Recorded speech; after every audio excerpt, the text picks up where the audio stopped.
再来看高雄市区有一寡路口出现青红灯无连贯的问题，有民众反映讲，就因为青红灯无连贯，塞车原本10分钟的路途，煞要20分钟才驶会到。交通局是表示讲，因会来检讨，卖来调整。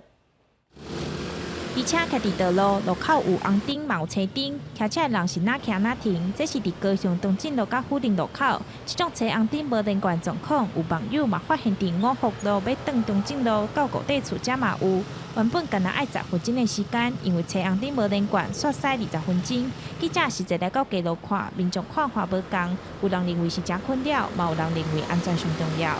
中正路都做好塔了嘛，因为上下班时间嘛。那你这边来，你要来个这个洞，去到个洞，才会变一大做阻塞啊！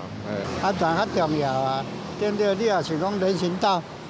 绿灯你就行，红灯你就等啊，安尼就对啊。网友讨论高雄有真侪路口拢有青红灯无连贯问题，交通局回应讲，高雄号志设计是连锁设计，因会照路口大小设置秒数，控制4个到6个路口为一个周期，大约是120到180秒之间，民众车顶会当驶800到1200公尺。不过因为有一寡路段有行人专用的号志，才会让民众有这款感觉。重新检视这些次要干道上的一些时比比如说可能在周期120秒的这种设计上，